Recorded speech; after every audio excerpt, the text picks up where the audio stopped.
জীবনটা সত্যি কতটা অদ্ভুত বলো। এই তো কয়েক বছর আগের কথা, যখন ভাই ল নিয়ে পড়া স্টার্ট করলো, চোখে একরাশ চিন্তা আর অনেক বড় স্বপ্ন। তো ফাইনালি 5 বছর ধরে অনেক আপস অ্যান্ড ডাউনস পেরিয়ে এলএলবি কমপ্লিট, আর ফাইনালি আজকে কনভোকেশনের ডেট, যেটা প্রত্যেকটা স্টুডেন্টের লাইফে অনেক ইম্পর্ট্যান্ট অ্যান্ড ভাইটাল একটা দিন। তো চলো আজকে ভাইয়ের লাইফের এই দিনটাই তোমাদের সাথে শেয়ার করি। So late get started. তো কনভোকেশনের দিন সকাল সকাল আমি, আমার হাজব্যান্ড আর ভাই তিনজন মিলে রওনা দিলাম ভাইয়ের কলেজের উদ্দেশ্যে।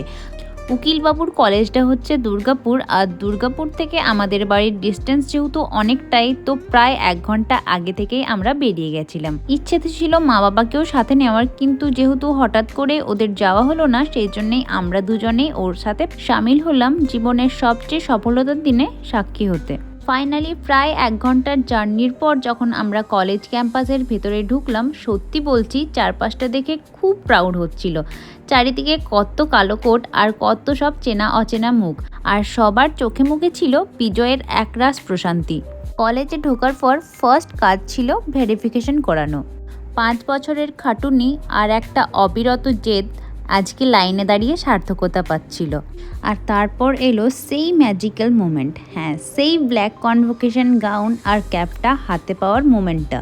এই একটা কালো গাউন গায়ে তোলার জন্য যে কতটা স্যাক্রিফাইস করতে হয়েছে, কত মানুষের নেগেটিভ কমেন্ট শুনতে হয়েছে, সেটা আমরা কিন্তু খুব কাছ থেকে দেখেছি।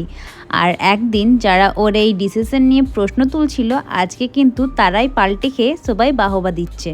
আর আজকের এই মোমেন্টগুলো যদি ক্যাপচার না করে থাকি, তাহলে সবচেয়ে বড় বোকামিটা করব।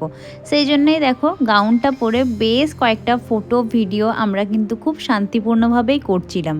অ্যান্ড ওদের কলেজ ক্যাম্পাসটা এত সুন্দরভাবে সাজানো গোছানো, সেটা বলার নয়। তো দেখো এক টাইমে কিন্তু আমি ওর গাউন আর ক্যাপটা পরে কিন্তু বেশ কয়েকটা ফটো ভিডিও আমিও ক্যাপচার করে নিয়েছি। ওদের কলেজে যেহেতু এটাই ছিল ফার্স্ট কনভোকেশন, সেই জন্য সবার মধ্যে এক্সাইটমেন্ট লেভেলটা কিন্তু আলাদা রকমেরই ছিল। ইনফ্যাক্ট ক্যাম্পাসের ভিতরেও জায়গায় জায়গায় সেলফি জোন করা হয়েছিল। এত কিছুর পর ওই 11টা সাড়ে 11টার দিকে ফাইনালি কনভোকেশনের প্রোগ্রামটা স্টার্ট হয়েছিল।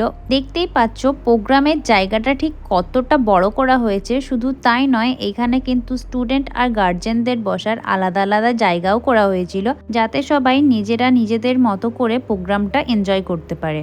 আর যে কোনো প্রোগ্রাম মানেই থাকবে সেখানে চিফ গেস্ট আর সাথে কয়েকজন রেসপেক্টেড পার্সন। তো অ্যাজ ইউজুয়াল এখানেও বেশ অনেকজনই ইনভাইটেড চিফ গেস্ট ছিল, তারই সাথে ছিল ফ্যাকাল্টি মেম্বার্সরাও। একদিকে তো প্রোগ্রাম বেশ ভালো মতোই জমে উঠেছিল, সবাই তো প্রোগ্রাম এনজয় করছিল, বাট অ্যাকচুয়াল যাদের আজ কনভোকেশন, তারা তো এক কথায় খুশিতে আত্মহারা। দেখো প্রোগ্রাম একদিকে চলছে আর একদিকে ওরা দেদার ফটোশ্যুট করে বেড়াচ্ছে। অ্যান্ড তারপরেই শুরু হলো সার্টিফিকেট দেওয়ার প্রোগ্রাম। অফিসিয়ালি আজ থেকে এই সব স্টুডেন্টরা আইনের স্নাতক। তো প্রথমে তো ওরা ব্যাচ ওয়াইজ দিচ্ছিল, আর ভাইরা ছিল কিন্তু থার্ড ব্যাচে। তো এইসব স্টুডেন্টরা কিন্তু ফার্স্ট অ্যান্ড সেকেন্ড ব্যাচের। সার্টিফিকেট দেওয়ার পর সব ব্যাচ কিন্তু গ্রুপ ফটোও তুলছিল। আর দেখতে দেখতে আমার ভাইটারও কিন্তু সার্টিফিকেট নেওয়ার পালা চলেই এলো। এটাকে এক কথায় বলা চলে best achievement during the whole life. আর ঠিক এই মোমেন্টে ওর সাথে যে আমরাও এই খুশিটাকে ভাগ করে নিতে পারছি, এটাই সবচেয়ে বড় কথা। আগেই তোমাদের বলছিলাম সব ব্যাচের সার্টিফিকেট দেওয়ার পর কিন্তু গ্রুপ ফটোও তুলছিল, বাট এদের ব্যাচটা এতটাই বড় ছিল যে ওই একটুখানি জায়গার মধ্যে আটছিলই না। আর রইল বাকি ফটো শেষে ক্যাপ ওড়ানোর পালা। তো এখানে কে ওড়ালো আর কে পরেই রইলো, সেটা কিন্তু দেখে একদমই বোঝার উপায় নেই। যেহেতু এনাদের গ্রুপ ফটো তুলে কারোরই পোষায়নি, সেই জন্যই ভাবলাম এই সৎ কাজটা আমিই না হয় করে দিই। সেজন্যই সবারই কিন্তু বেশ অনেকগুলো করে মন ভরে ফটো তুলে দিয়েছিলাম। তারপর কিন্তু আমরা সবাই মিলে বসে পড়েছিলাম খেতে। আর এখানে veg section, non veg section separate ছিল, তাই আমি আমার হাজব্যান্ড বসেছি অন্য জায়গায়, ভাই বসছে অন্য জায়গায়। খাওয়া দাওয়া কমপ্লিট করার পর আমরা রওনা দিয়েছিলাম বাড়ির উদ্দেশ্যে।